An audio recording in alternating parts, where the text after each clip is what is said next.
And just some housekeeping stuff. We have saved about 15 minutes at the end for a more in-depth Q&A conversation.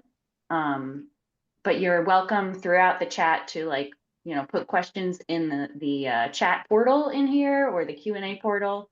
And I will be monitoring that to make sure all of those get answered. And then at the end of the conversation, about 45 minutes in, we will open it up for more conversation and questions in that way. So yeah, without further ado, Ludovic and Terry, please take it away. Thank you. All right, well, thank you, Tess. Greetings, everyone, and thank you for joining us. Jumping right into this Elderberry workshop / info session, I would like to introduce Terry Durham. I met Terry at his annual Elderberry Symposium that he hosts in Columbus, Missouri, and was shocked at how open he was with his operation and his willingness to share valuable information in regards to producing elderberry as a specialty crop. Terry and company is responsible for a huge uptick in American elderberry, leading me to say elderberry, Midwest, and Terry are all synonyms in my book. I like to jump right into it. I heard you say that, Terry, we have about 2,000 acres nationwide of elderberry planting, and we need about 22,000 acres to compete internationally. Could you expound on that? Well, first I want to say thank you for inviting me here today and being able to talk about elderberries. You know, it is my passion. I've worked a long time on trying to support elderberry and bring small farmers into growing elderberry because it's a great small farm crop. So it'll take us a long time to get up to 22,000 acres. But right now we do have that 2,000 or so. The majority of it is here around and close to Missouri, where I've been training and working for the last 20 years to get people to grow elderberries and respect their elderberries and learn how to use them to make medicine. And so it will be a process. It's kind of hard to grow an industry of growers to produce a crop and market all that stuff and build and market out there in the bigger work world of elderberry, because 95% of what we see on the shelves here in the United States is sourced from Europe. So we're wanting to take that back. We want our small farmers to grow elderberries in their local communities, make it into medicines for their local communities, and prosper that way. Yeah, so you were one of the first to grow elderberries in the Midwest and agreed to purchase elderberries. Well, first you kind of convinced farmers, and then you agreed to get the farmers that were convinced to grow elderberries too, and you made the consensus that you would purchase the elderberries that they grew. Yes, we did. We were doing that in the beginning, but there's a little too many farmers out there spread out. It's not efficient for us to try to buy from too far away. We do buy from the Midwest pretty much all over Illinois, Arkansas, and Iowa, and around this area. But it's because you got to get them frozen, and shipping frozen berries is always a little bit difficult. We really want people to make products in their own regions and sell them to their local communities to keep that money and farming in all the local communities. We started this project back in 1998 with selecting elderberries from the wild. We had a number of different people around the Midwest that sent in elderberries that they had found and had been growing to put into trials. And from there, then we started selecting out of that the best ones and putting those into fields that were commercially going to be harvested. And we had to figure out how to grow them, and where we grow them in rows now, where you can coppice them down and take care of them. So it's come a long way. They grow elderberries in Europe a lot different than we grow them here. What would you say is your favorite determinant and indeterminate elderberry selection? So as And why? we started growing the elderberries, as a farmer, we have different things we look at. We want a variety of different types. And so we learned that there are some determinate types of elderberries which will produce their crop all at once. So then there are indeterminate ones that will produce, set some flowers and fruit, and they grow some more and do that a few times over the season. So you have to pick them a number of times. And, we have miles of row, so we don't want to go over it too many times. So the determinants are a little more efficient for our crews to harvest. And then we have a series of them, the way that they ripen, so that not all of the berries get ripe at the same time. So we have blocks of different types that come on. The ranch is one of my favorites. It's the earliest determinant, and it's the first one to bloom in the spring, and it's the first one to have berries in the fall. And that's followed directly behind my very favorite determinant, which is the Bob Gordon. Bob Gordon is a beautiful berry, was selected here in Missouri. It has big heads, large berries on them. They'll average about a quarter of a pound per head if you follow the management practices of coppicing them down to the ground every year.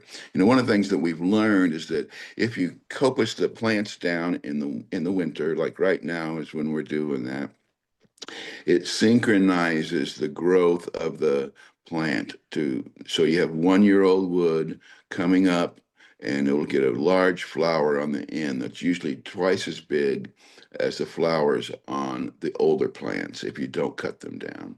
So by coppicing them down, we control the size, we get rid of some of the insect pests like the mites that overwinter in the stems, and we're able to synchronize that blooming and fruiting of those primocanes as they come up. How do you know? So, You speaking of the ripeness of a fruit, and when you're dealing with an indeterminate berry that doesn't all ripen at the same time, how do you know when it's ripe enough to harvest? well, that's one of the things we've selected against, because some of the wild plants that we started out looking at would not evenly ripen the whole head.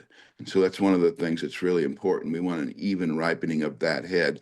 Like an indeterminate they will ripen the head, one head, but they'll all have sent up another shoot. So they'll have another head that's maybe 2 weeks behind or 3 weeks behind the first heads that come out.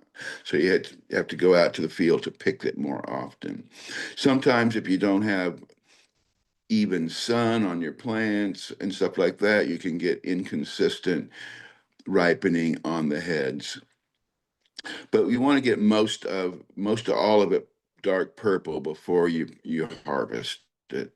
There's a lot of times there can be a few little green ones, and then we address that in the processing part of the elderberries. After we get them harvested, we just take the big stems, the whole heads, and we have a machine that we make, a destemming machine that we put them in, and that destems the berries fresh off of the stems. We like to destem the fresh berries instead of freezing them first and destemming them, because if you freeze them first, it always leaves a little bit of stem on there the way that they come off, and that little bit of stem will affect the flavor of the elderberries. So we like fresh destemming, and then we do a sanitation, a triple wash and sanitation. And we learn that the green berries and the stems will float. And so when we're cleaning the berries after we've destemmed them, we put them in a sink in these giant colanders that we make, and we skim off the green berries and the twigs and things that float to the top of occasional bugs and things like that. And we do that 3 times in a sanitize, then we rinse and we rinse. And each time in each sink, we are getting rid of the green berries or anything contamination that would be in there. So you have a really nice clean bucket of berries, and we put them in a 25-pound bucket and freeze them as soon as we can. So would you consider your operation organic, or of course it's organic, but would you say your farm practices are more regenerative, organic, or would you say they're both similar in your book and they're one of the same? They're very similar, and here on my farm, we are definitely organic. We are not certified organic, but we have followed organic practices. I mean, I've been an organic farmer since 1978 when we grew vegetables for 20 years wholesale before we started elderberries. And so that's a big part of me.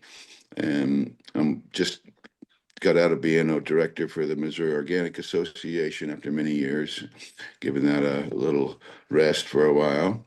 But we work with all kinds of growers.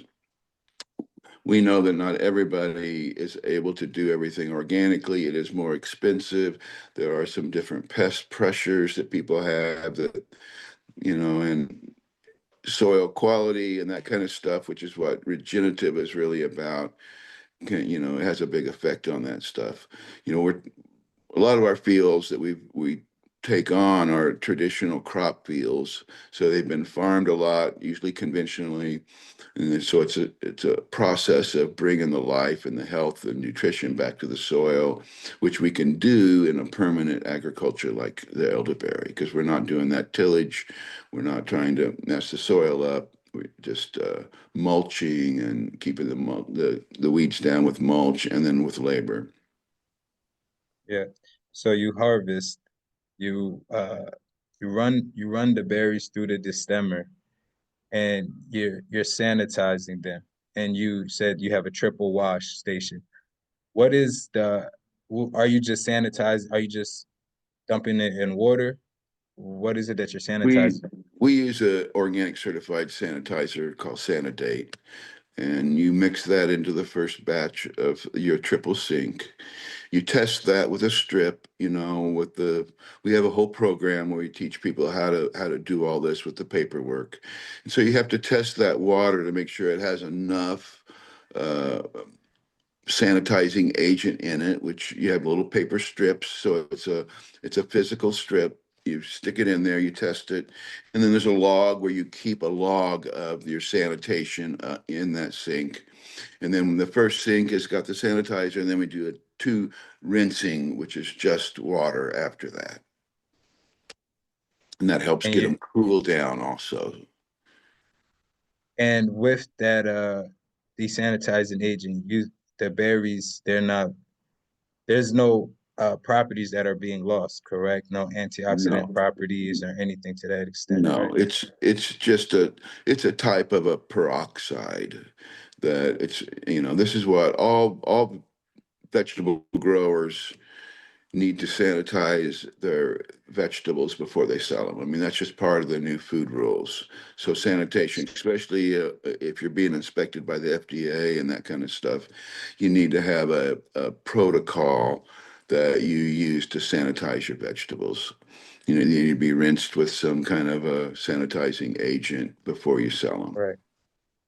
What what And so what it rinses no, go away ahead, really Terry, please. easy.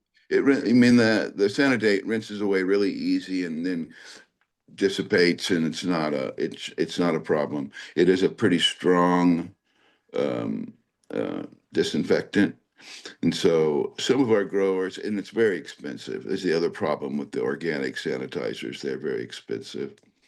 We teach a few different ways you can do it on smaller scales or at home.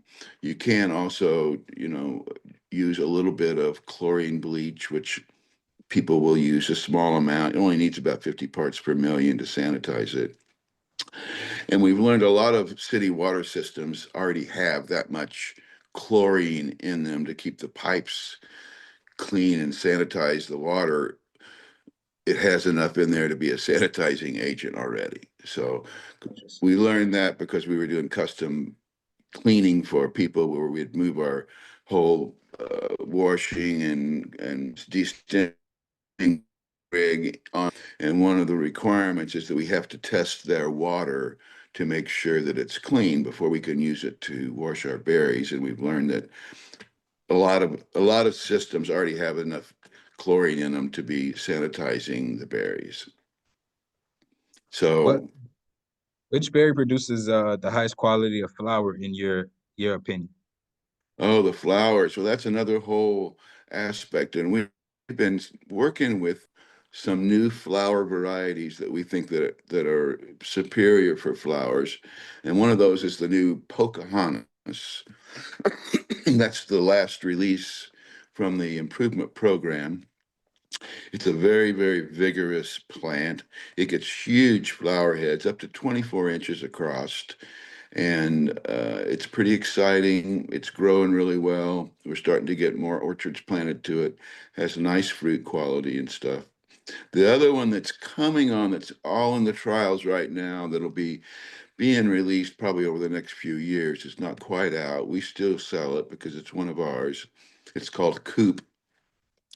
Coop has the unusual flowers in that normally they're like an umbrella. There's one layer of flowers on the top of the big flower shoot, whereas Coop has multiple layers. It have like 3 layers of flowers in that thing. So the flowers are so dense, it produces a lot more flowers on the heads than some of the other ones because of the multiple densities of it. I think I have some pictures on our website. You can kind of see that.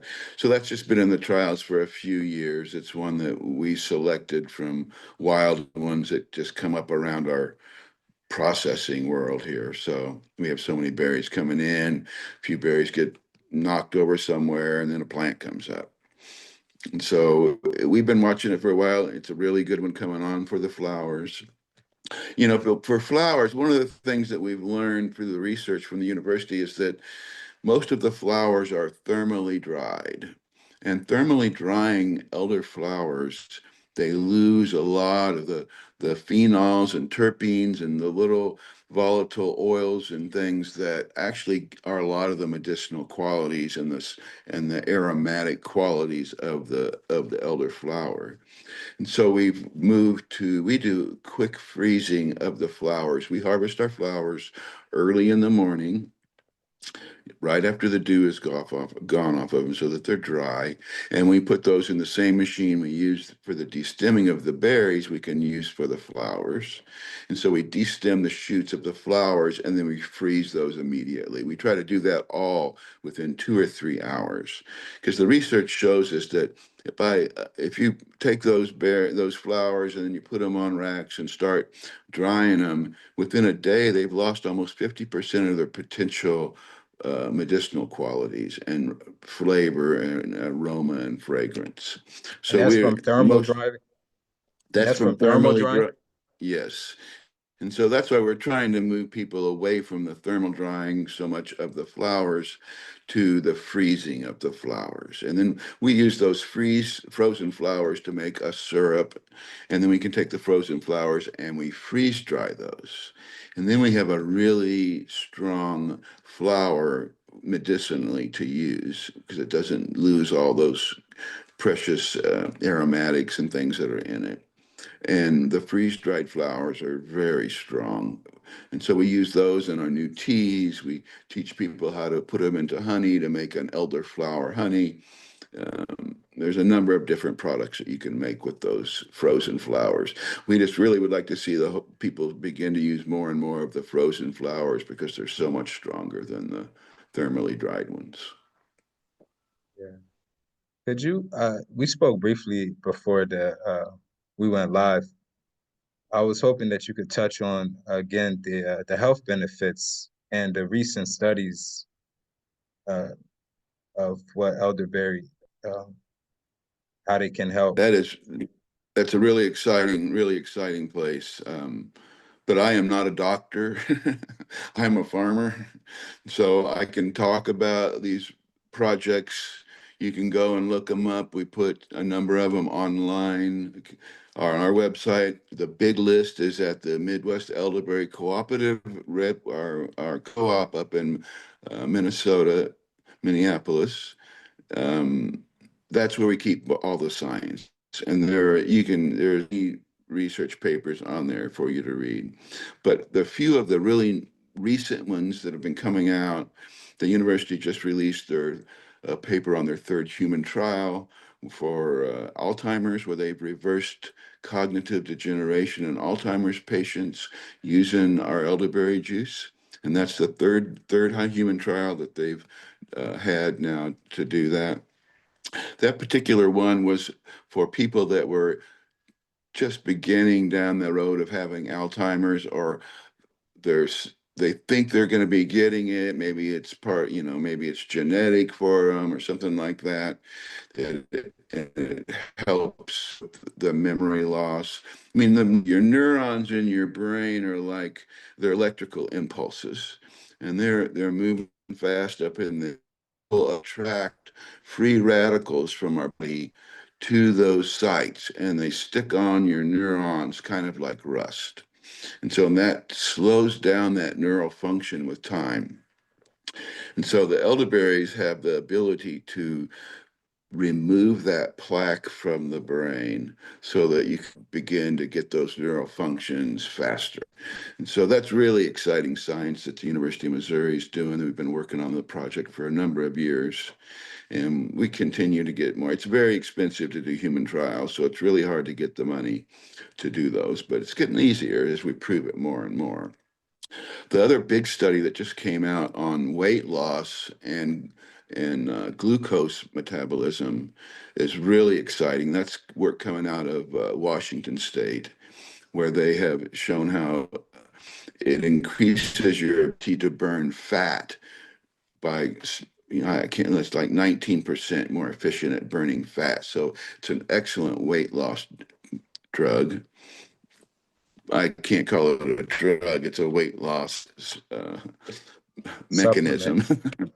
Supplement. We don't even call it a supplement yet, but it's great for that. But it also helps you um, with your glucose metabolism and insulin control a lot. We've actually seen people, we have testimonials of people that have been able to get away from taking insulin shots, working with their doctor by changing their diet, taking the elderberry, and being able to control it with diet easier that way. It was pretty exciting. That particular project was they gave them a massive amount of elderberry for 4 days to have those effects. And still now we need to learn if they can have a smaller amount proactively after that initial burst and keep those same mechanisms going on in their body. But part of the way it's working, we're beginning to learn, is that it changes the microbiome in your gut. Elderberry is so nutrient dense, and so much of the food that we eat doesn't have much nutrition left in it because it's been farmed on the same soils, and Sure. they've lost those micronutrients and some things in the soil that not a lot of. It doesn't take very much of it, so it's easy for plants to remove them with time. So by feeding your microorganisms in your gut these intense nutrients, it changes your microbiome. And so now they Yeah. begin to check more and more on how the microbiome is changing in our gut from using the juice. That's why they were having them drink 12 ounces of the juice, which is like one of our whole bottles. Usually we like people to use that for a month at a bottle of juice, taking a little tablespoon a day. But they were giving them these massive amounts for 4 days to see those effects, and then changing their entire microbiome over to a much healthier microbiome. And they say that your gut is your second brain, so that's kind of full circle and makes sense. Switching gears a little bit from health to business and market trends, where do you see or how has the demand changed since you started this journey to now in 2025? Well, I've been making the elderberry juice now for 19 years. So before I was making juice, I couldn't really convince any farmers to want to grow it. But once I was able to show them a product that was in stores, that was selling, that was profitable for them, then they would begin to grow. And we had to grow an entire industry because there wasn't any out there. And if there's no one growing it or trying to sell it, then there's not much of a market yet. So we've had to build markets. We're at the point where makers of products now are able to buy what they need from American growers to be able to make superior products. And that's beginning to grow more and more. We're having more large orders of people that are making other products with elderberry, from sea moss, elderberry sea moss to vinegars to a lot of different new products coming out where they're using the American elderberry. And so that's, if you know, the big manufacturers are so set up on using, you know, barrels of condensed elderberry juice they get from Europe, or the dried berries or the dried flowers that they're importing from Europe. It's slow to change their process because it's all set up on those other kinds of ingredients that we don't really produce that many of here in the United States yet. And so as we develop our infrastructure to do more freeze drying of the flowers and the berries, if somebody needs to have a concentration plant of some type that can do a concentration that's not losing, you know, it doesn't have to have so much heat applied to it like the European does. Those things are important to grow the industry into the bigger stuff. We're learning about how to make it into fruit powders. We're learning how to make it into cosmetics and different stuff. So there's a lot of learning how to use the new American elderberry, which is superior to the European berry, has those extra antioxidants in it that the European doesn't have, which are for us, it's great because it's what keeps it purple in the bottle for us and makes it look so beautiful. And so the European, they don't make juice out of it in Europe because it doesn't have that antioxidant. And when they try to bottle it as juice, it turns brown and then it doesn't look good and it doesn't taste very good.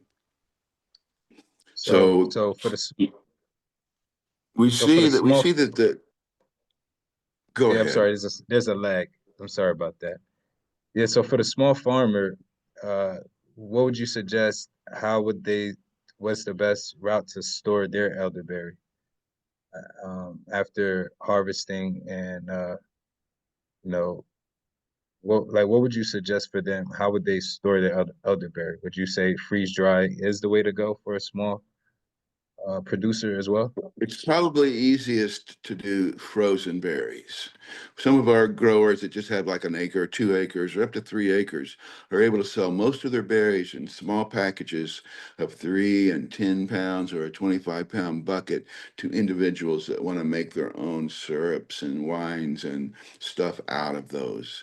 And so that's the easiest of all ways to sell it. You put it in a bag after you clean them and get them sanitized. You put them in those little plastic bags and put them in a freezer and have people come to your farm and pick them up, or you can keep them frozen and sell them at farmers markets like that.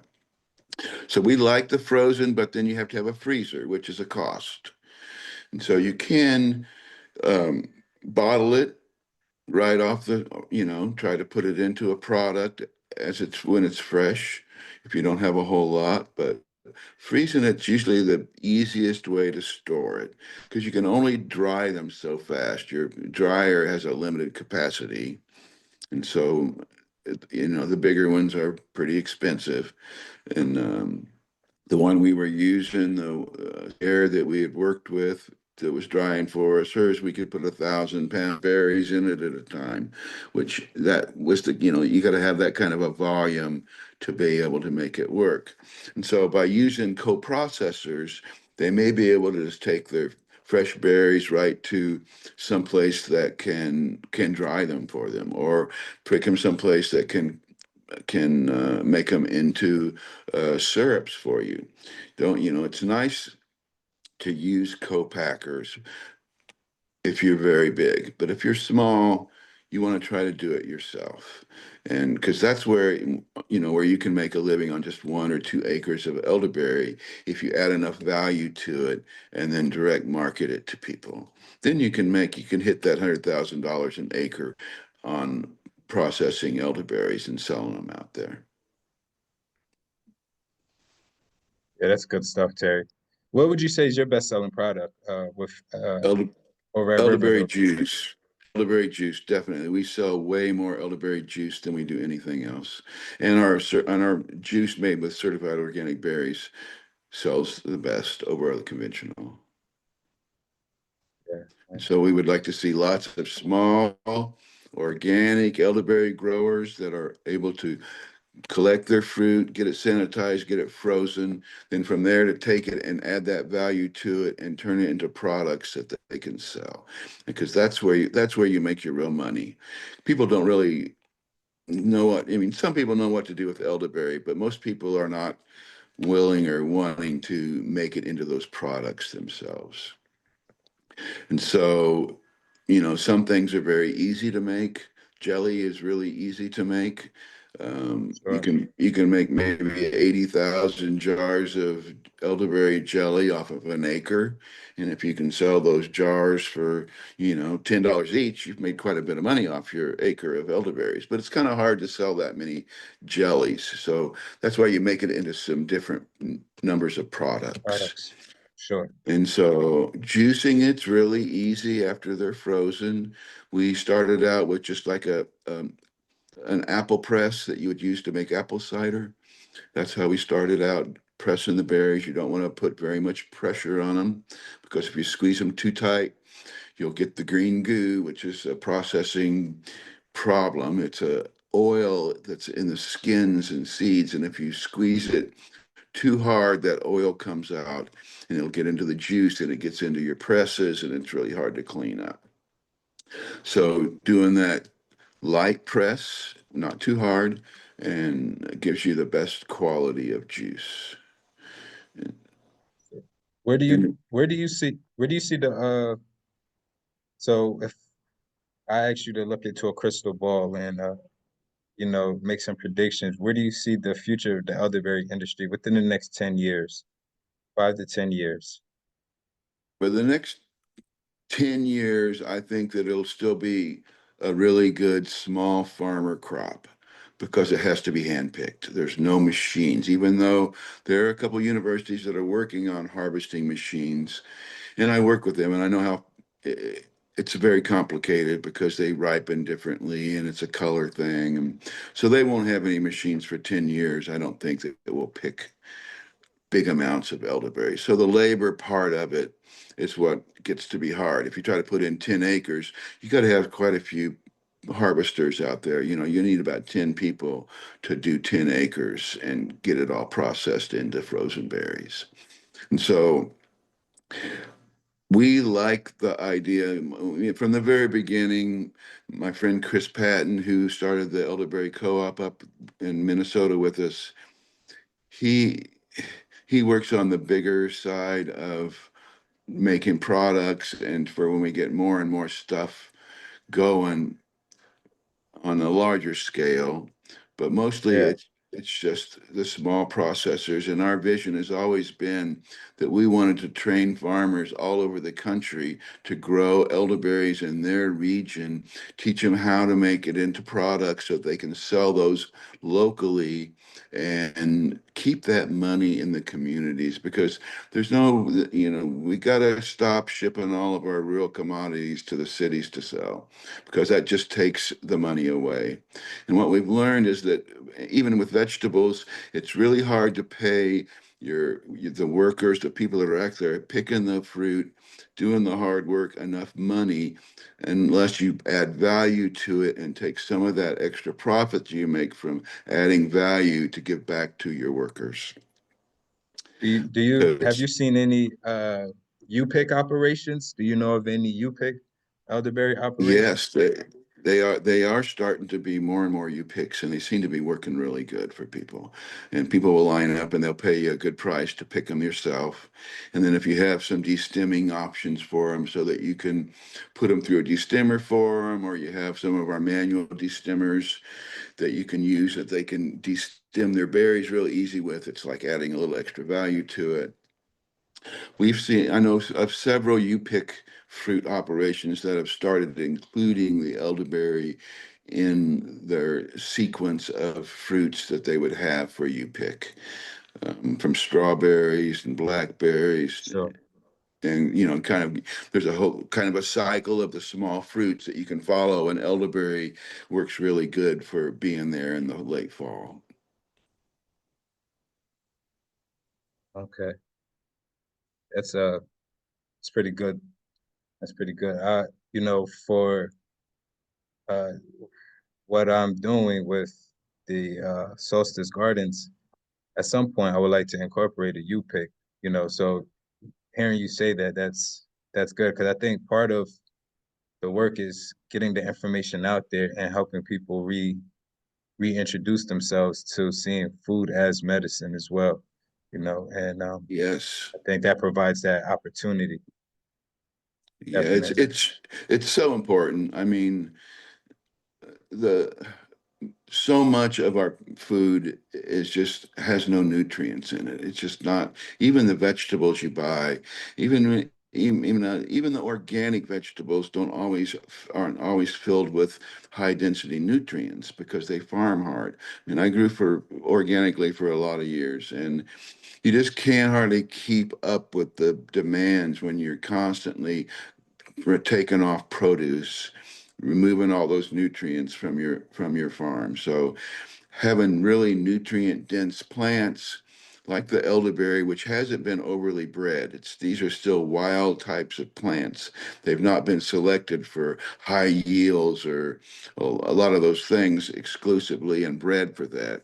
Now we've used those parameters to pick the ones we want from the wild out, but they haven't really been intentionally bred up until this year. The Savannah Institute is beginning to do some intentional breeding, but Well, so wild plants generally have more nutrients in them, and that's because they grow on places that haven't been farmed or depleted of those nutrients.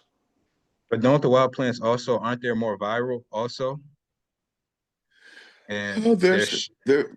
the the stability of them, they won't uh maybe live as long on the farm without being exposed to We don't bacteria. really know. We don't really know that for sure.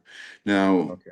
we do know, well, there's some work going on about the trying to get all the viruses out of the elderberry, which I kind of disagree with because elderberry makes the antioxidants and a lot of the medicines to protect itself against viruses because they carry some viruses. And without those viruses, I don't know that they will respond to make the chemicals in large amounts to protect from those viruses. Because that's where the kind of the medicine comes from. Is this not everybody agrees with this line of thought? There's not a lot of proof on it yet, but I really believe that the more you try to breed that way, it's not going to be good. But I mean, they may produce more, but they'll probably take more inputs, and they probably won't have as much nutrient density as they do Now, from just the way nature made them. And so we see that a lot of the growth stuff, the nutrient density and the amount of antioxidants and a lot of that stuff has to go as by region. So we've tested berries from all different parts of the country. And so we know that certain areas produce berries with higher antioxidants. So, like the Ozarks here in southern Missouri, northern Arkansas, they're not, they're a rocky, it's hilly ground.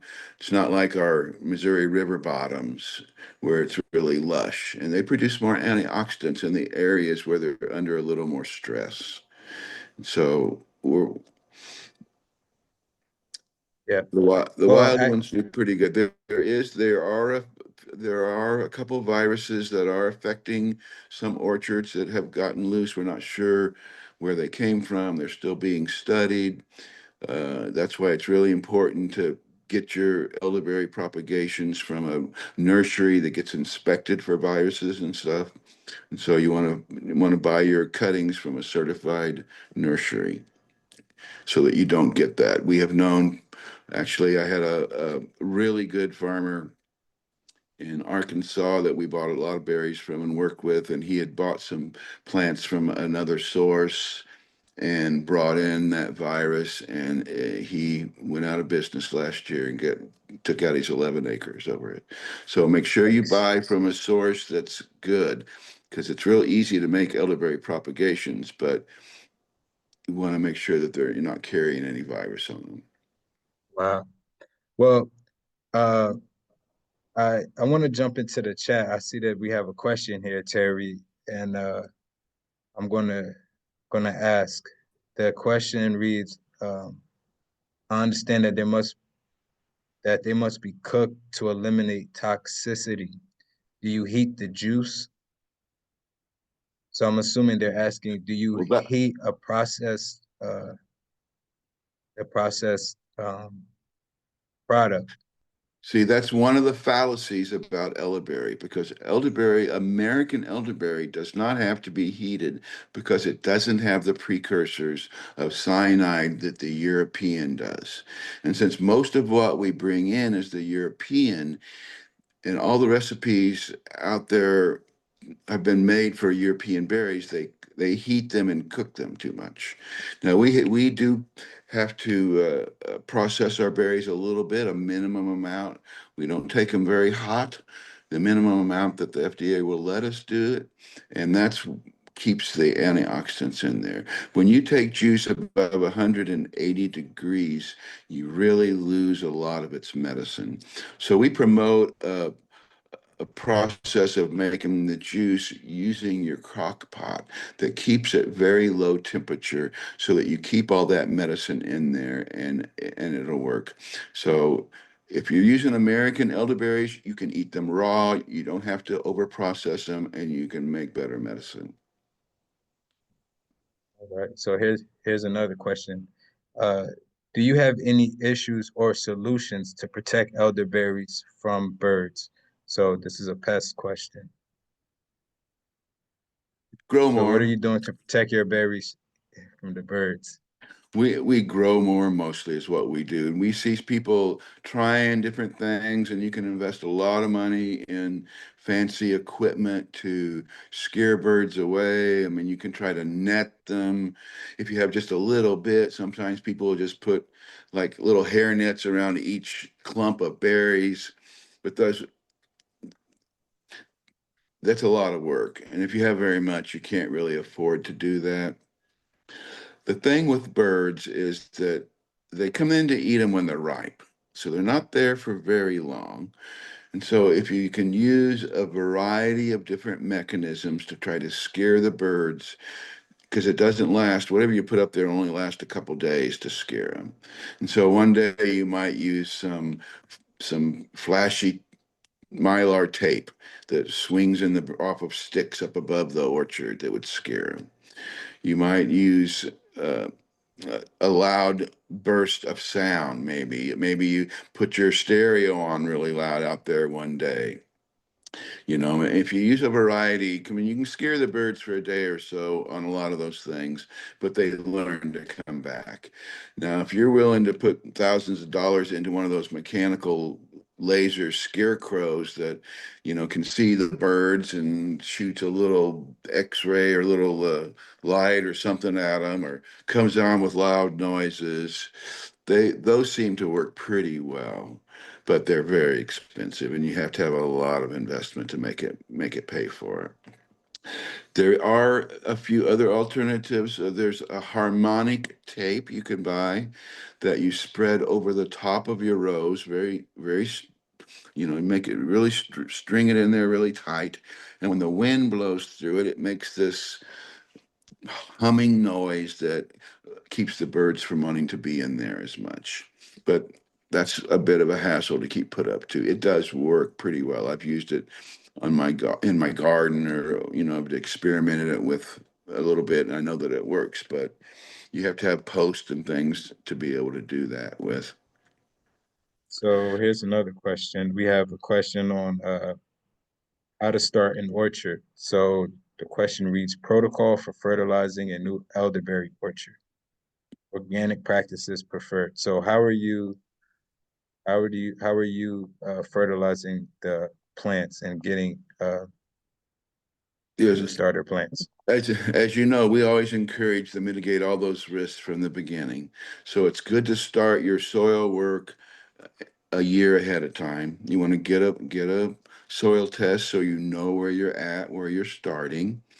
And it's good to grow some cover crops on your beds ahead of time to try to get a little more life going in there, get the microbes growing in there, keeping something growing on those beds before you plant the elderberries in there.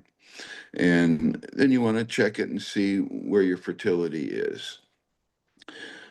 We usually try to get about 80 to 100 pounds of nitrogen on the rows each year is what we want to try to have.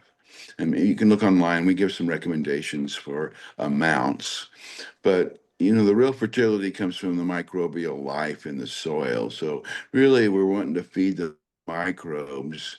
And so that's what we're doing when we're growing those cover crops. We're trying to stimulate the microbes. We're getting different kinds of stuff down in the soil. Each type of plant produces different little exudates on its roots to feed the microorganisms. So a large variety of mixed cover crop works really good if you can get two or three of those in the year before. And then check for your minerals, because that's the hardest thing to get back into your soil after you plant, are the minerals. You want to make sure you have enough of the micronutrients in there. The two that we always look for in particular are sulfur and boron, because if they've been traditionally farmed much, those two you need to they get farmed out really fast, but it takes very, very little of it. Boron rarely ever more than a pound per acre, and sulfur generally a couple pounds per acre is all the ground needs. But those little bits make a big difference on what's out there. So healthy soil makes healthy plants, makes the healthy people. Sounds good. How many plants per acre? And what spacing do you recommend between plants and between rows? Well, there's a couple of philosophies on that. In the past, we've always been encouraging people to put the rows at 12 foot apart, gives them some space, but it's still pretty tight at 12 foot apart after they get mature, because they get half a pound of fruit on the ends of those long, thin stems, and they bend right over, and then you can't hardly get through there to mow or anything once the fruit starts getting ripe. We would do high density planting 12 foot apart. And we like to do it that way because you utilize your infrastructure to the maximum. You're not putting water and fertility on all that space between, if you put them every 6 foot or so. So you utilize your water and your space and maximize, and then you get a higher yield the second year and the third year when you have high density plantings, because your plants have not filled out as much and you got more of them in there. But it's harder to take care of that system because there's not as much room between your plants. There's really not as much air, we've learned. I mean, they work. We have a number of orchards that we take care of that are set up like that. But our new orchards, we're spreading them out further. We put our new orchard at 14 feet apart on our rows to give us a little extra room. And then we've moved to putting the plants 4 foot apart in row and pruning them up about 6 inches or just above the second node so that they begin to form a little stump. Originally, we were thinking we wanted them to stool and spread out all over the beds with multiple shoots. And that works. It's good, but it's hard to keep the weeds pulled out and do any kind of maintenance in the beds because there's so many shoots in there. And so we've seen some other growers that were starting to do it more, where they would prune them a little higher and try to turn it into a stump, so that you're coppicing a little stump off each time instead of trying to spread them out over the whole bed. Because when you cut them on the ground, which we used to do more, it causes the roots to want to send up new shoots all over the root system. Whereas if you leave a couple buds above the ground on the old stump that you're creating, then it wants to put its energy into growing from that one area. So then it's easier to pull the weeds and get things from around the plants, and they have a little bit better air circulation. So we think it's by doing that pruning method, it's a little bit easier maintenance. Let's see. Information on destemmer, that can be found on the River Hills website, correct, Terry? Yes, and there's some other destemmers out there, and I've worked with them some. I mean, some people try to use a grape destemmer that's been modified, and it works, but it's hard on the fruit, and we don't really like the way it busts too many of the fruit walls. It doesn't take as many stems out and stuff as the one that we make. I'm not trying to just sell ours, but it works for a number of people that are making products. We don't like the little extra stems and the busted stuff for our juice. It gives it an off flavor, we've learned. So we want really clean destemmed fruit that's not been jiggled as much, because they work on a auger type system. So the berries are going through an auger and a grate to fall off instead of being shaken. And but there's a couple other alternatives. I mean, it's really expensive to make equipment, custom make equipment in the United States, and we are not going to go overseas to have stuff made. We believe in keeping our manufacturing here.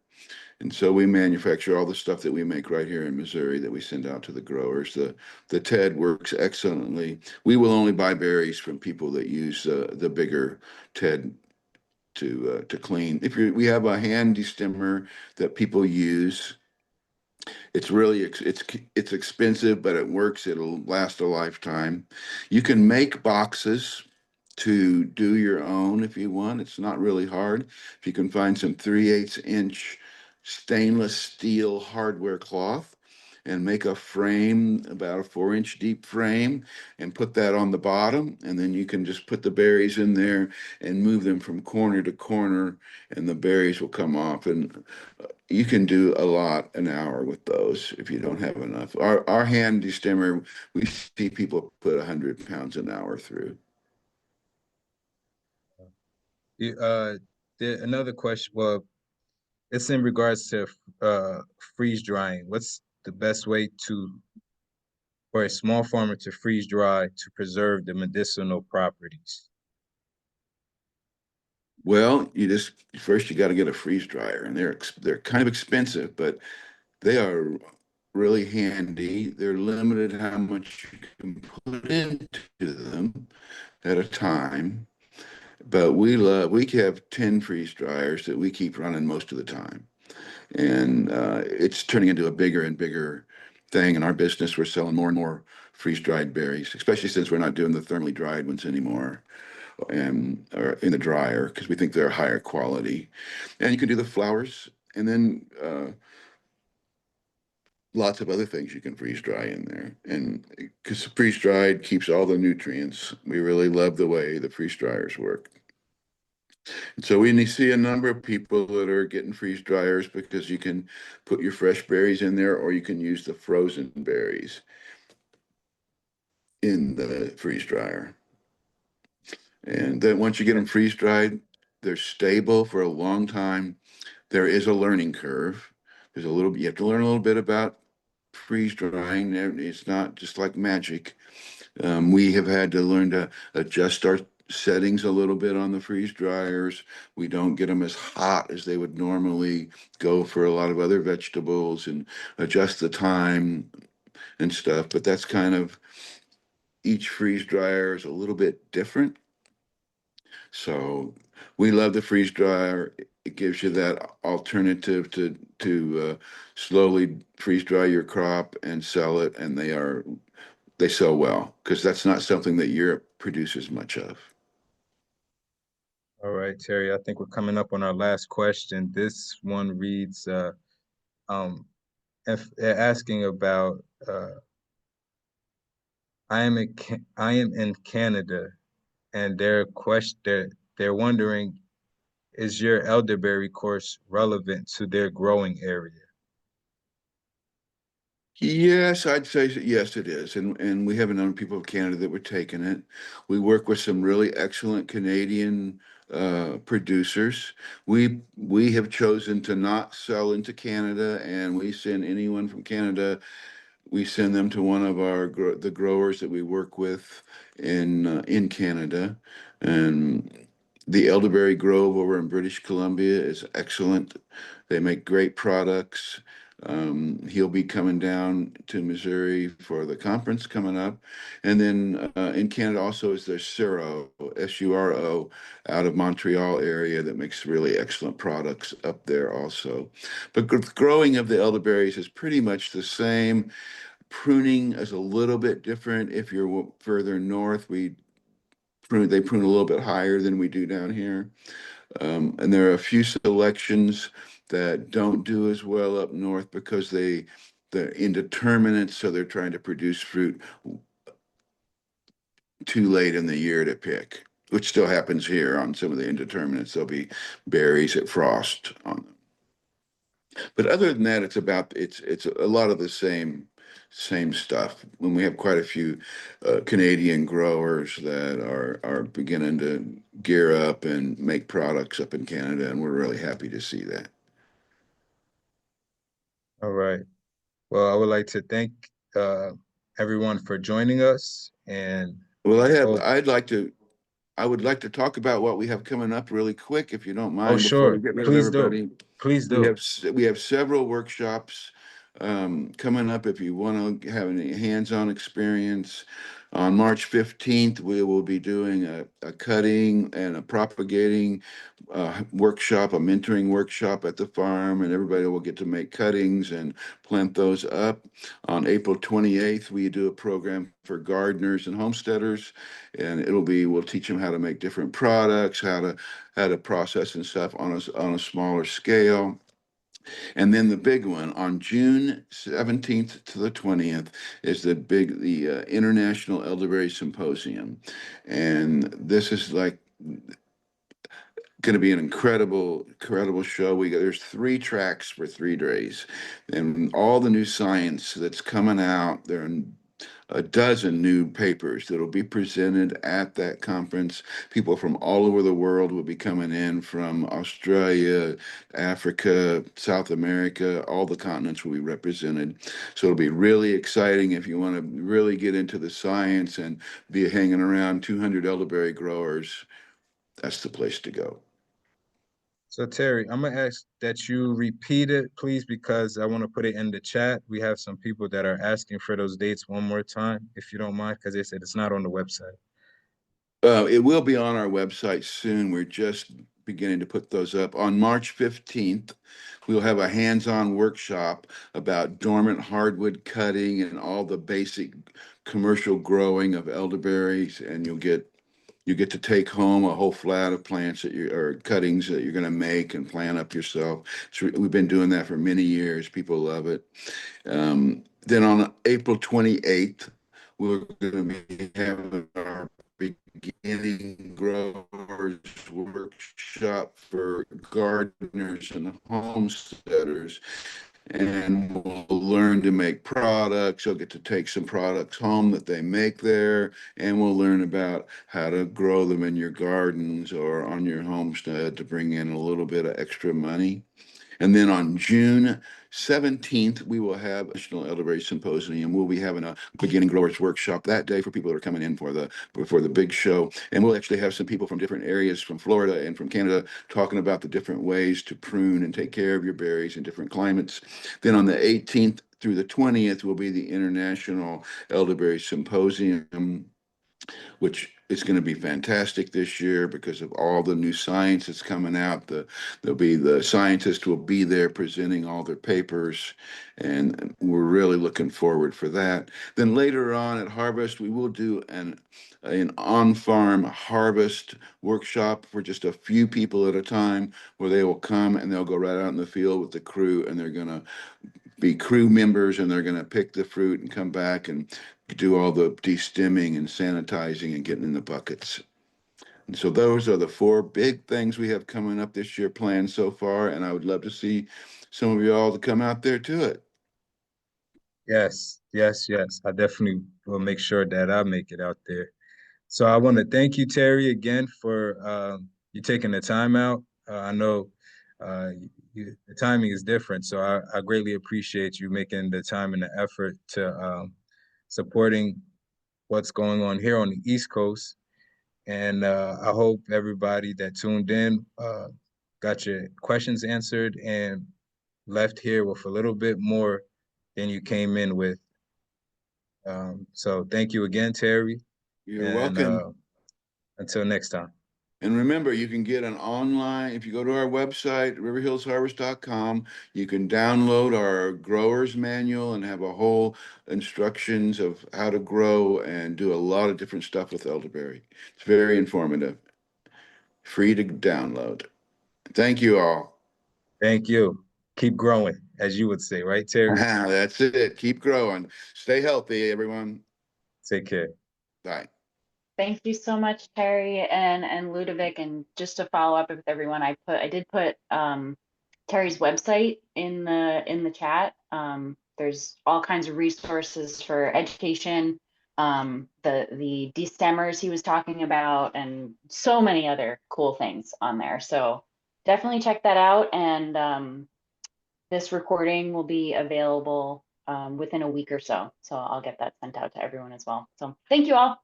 Take care. Thank Awesome. you. Thank you. Bye.